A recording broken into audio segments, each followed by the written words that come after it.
Friends, இன்னைக்கு video நம்ம என்ன பார்க்க போகிறோம் அப்படின்னா 9th தேர்ட் டேர்மில் இருக்க பாலிட்டி தான் பார்க்க போகிறோம். Already 9th first term second டேர்மில் இருக்க பாலிட்டி வீடியோவாக போட்டிருக்கேன். பார்க்காதவங்க இதை பார்த்துட்டு கண்டினியூ பண்ணுங்கள். வீடியோக்குள்ளே போகிறதுக்கு முன்னாடி this video sponsor by SPO digital marketing. SPO ஒரு பார்ட் டைம் ஜாப். இதில் நீங்கள் பேசிக்கான இன்டர்நெட் நாலேஜ் இருந்தால் நீங்களும் ஜாயின் பண்ணலாம். இதில் எந்த மாதிரி ஒர்க்கெல்லாம் இருக்கும் அப்படின்னா ஃபேஸ்புக், இன்ஸ்டாகிராமில் பிக்சர் ஷேர் பண்ணுறது, கண்டென்ட் ஷேர் பண்ணுறது, அந்த மாதிரி ஈஸியான ஒர்க்கு தான் இருக்கும். நீங்களும் இதில் ஜாயின் பண்ணணும்னா நான் ஸ்க்ரீனில் ஒரு நம்பர் தரேன், அதுக்கு வாட்ஸ்அப் பண்ணுங்கள். மேலும் இதை பற்றி ஃபுல் டீட்டெயில் நான் டிஸ்கிரிப்ஷனில் கொடுத்துருக்கேன். நீங்களும் செக் பண்ணிட்டு ஜாயின் பண்ணிக்கோங்க. வீடியோக்குள்ளே போகலாம்.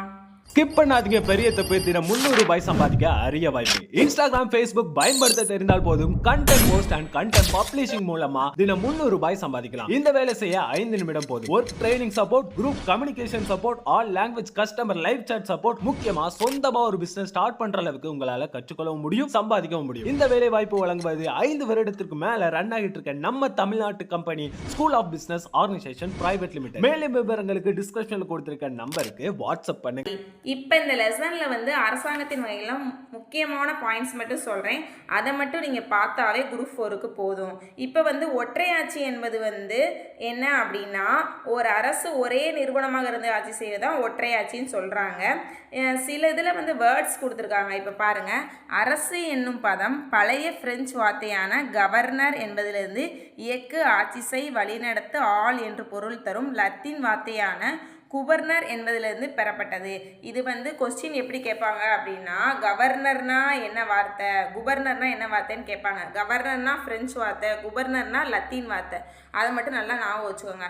அடுத்து கூட்டாட்சி முறைக்கு நம்மளுக்கு எடுத்துக்காட்டு கொடுத்துருக்காங்க பாருங்கள். Switzerland, Australia, Canada, Russia, Brazil இதெல்லாம் கூட்டாட்சி முறைக்கு எடுத்துக்காட்டாகும்.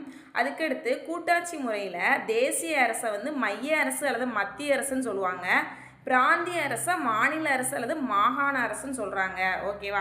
அந்த பாயிண்ட் குறிச்சிக்கோங்க.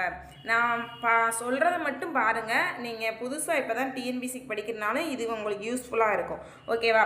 அடுத்து நாடாளுமன்றத்தோட பெயரை சில நாடுகளில் என்ன பேரில் சொல்கிறாங்க அப்படின்னு சொல்லி ஒரு பாக்ஸில் கொடுத்துருக்காங்க பாருங்கள். இதை பார்த்துக்கோங்க. இஸ்ரேலோட கெனஸ்ட், ஜெர்மனியில் பந்தஸ்டாக், ஜெர்மனியில் போட்டிங், டென்மார்க்கில் போட்டிங், நார்வேயில் ஸ்டார்டிங், அமெரிக்க ஐக்கிய நாட்டில் காங்கிரஸ். எக்ஸ்ட்ரா இருக்கிறது கீழே எழுதியிருக்கேன் பாருங்கள். ஜப்பானில் டயட், பிரிட்டனில் பார்லிமெண்ட். ஓகேவா? அந்த வேர்டெல்லாம் நோட் பண்ணி வச்சுக்கோங்க. அடுத்து மேலே ஒரு பாயிண்ட் இருக்குது பாருங்கள். நாடாளுமன்ற ஆட்சி முறை அமைச்சக அரசாங்கம் அல்லது பொறுப்பு அரசாங்கம் அல்லது வெஸ்ட் மினிஸ்டர் அரசாங்கம் மாதிரியான பல்வேறு பேர்களில் அழைக்கிறாங்க. நாடாளுமன்ற ஆட்சி முறையை 3 பேரில் அழைக்கிறாங்க. அந்த 3 பேர் என்னன்னு பார்த்துக்கோங்க. ஏன்னா இதுலேருந்து ஆல்ரெடி கொஸ்டின் கேட்டிருக்காங்க. அடுத்து இந்த பாக்ஸில் இருக்கிறது பாருங்கள். பூட்டானில் ஏற்பட்ட வரலாற்று அடிமை. இதில் 3ஆம் அரசர் அடிமைத்தனத்தை உழைத்தார். 4ஆம் அரசர் கம்பீரமாக வட்டாங்களை துறந்தார். 5ஆம் அரசர் குடியரசு தேர்தல் மற்றும் உள்ளாட்சி தேர்தல்கள் வழிநடத்தினார். அந்த பாயிண்ட் எந்தெந்த அரசர்னு பார்த்துக்கோங்க. அதுலேருந்து கொஸ்டின் கேட்டிருக்காங்க. அடுத்து அதிபர் மக்களாட்சி முறை எங்கெங்க அப்படின்னா அமெரிக்கா, பிரேசில், ரஷ்யா, இலங்கை. ஓகேவா? இதில் ஏப்ரல் புரட்சி மற்றும் நேபாளத்தில் மக்களாட்சி எந்த வருஷம்னு கேட்டிருக்காங்க. ஏப்ரல் 2006. அதில் தான் இந்த ஏப்ரல் புரட்சி நடந்துச்சு. ஓகேவா? அந்த பாயிண்ட் ரொம்ப முக்கியம். அடுத்து அதிபர் அமைச்சரவையின் உதவியோடு ஆட்சி புரிகிறார் அல்லது அமைச்சரவை கிச்சன் கேபினெட் என்று அழைக்கின்றனர். ஓகேவா? அதிபர் வாக்காளர் மன்றத்தினால் 4 ஆண்டுக்கு ஒரு முறை தேர்ந்தெடுக்கப்படுகிறார். அதிபர் எத்தனை வருஷத்துக்கு ஒரு முறை தேர்ந்தெடுக்கப்படுகிறார்னா 4 வருஷத்துக்கு ஒரு தடவை தேர்ந்தெடுக்கப்படுகிறார். அந்த பாயிண்ட் முக்கியம். அடுத்து ரொம்ப இந்த லெசன்லேயே முக்கியமானது இந்த பாக்ஸ் தான். அதில் பாருங்களே, அரசின் தலைவர் குடியரசுத் தலைவர், அரசாங்கத்தின் தலைவர் பிரதம அமைச்சர். அந்த பாயிண்ட் நோட் பண்ணி வச்சுக்கோங்க. அரசு வேற, அரசாங்கம் வேற. அதுக்கடுத்து இந்த பாக்ஸில் சட்டமன்ற உறவு, நிர்வாகம், நிதி இருக்குல்ல, அதோட ஆர்டிக்கல் கண்டிப்பாக கேட்பாங்க. இப்போ சட்டமன்றம்னா 245 to 255, நிர்வாகம்னா 256 to 63, நிதினா 68 to 94. ஓகேவா? அதை பார்த்து வச்சுக்கோங்க. அடுத்து கீழே பாருங்கள். மத்திய பட்டியல், மாநில பட்டியல், பொதுப்பட்டியல். மத்திய பட்டியலில் 100, மாநில பட்டியலில் 61, பொதுப்பட்டியலில் 52. இதில் மத்திய பட்டியலில் என்னென்னலாம் அடங்கும், மாநில பட்டியலில் எது இருக்குது, பொதுப்பட்டியலில் எதுனா இருக்குன்னு பார்த்து வச்சுக்கோங்க. ஏன்னா ஆர்டர் நோட்டில் கேட்கலாம். ஓகே? இப்போ எக்ஸாம்பிள் மாநில பட்டியலில் பாருங்கள். பொது ஒழுங்கு, காவல், நீதித்துறை நிர்வாகம், சிறை, உள்ளாட்சி, விவசாயம் இதெல்லாம் மாநில பட்டியல். ஓகேவா?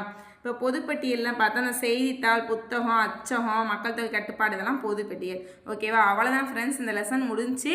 கீழே வந்து ஒரு பாயிண்ட் இருக்குது பாருங்கள், அதை நோட் பண்ணி வச்சுக்கோங்க. மொத்த தேசிய மகிழ்ச்சி என்ற பதத்தை பூட்டானி நாங்கா அரசனார் ஜிங்மே ஜிங்காங்கே வாசுங் அவர்களால் எந்த வருஷம் உருவாக்கப்பட்டது அப்படின்னா 1970. ஓகே, இந்த லெசனில் வந்து கீழே ஒன் வேர்டு அவ்வளோவா இல்லை, இந்த இது மட்டும்தான் கோடிட்டேடை மட்டும்தான் கொடுத்துருக்காங்க. இதை பார்த்து குறிச்சிக்கோங்க. உங்களுக்கு என்னோடய வீடியோ பிடிச்சா லைக் பண்ணுங்கள், ஷேர் பண்ணுங்கள், கமெண்ட் பண்ணுங்கள். நெக்ஸ்ட்டு அடுத்த லெசனில் பார்ப்போம். ஓகே, பாய்.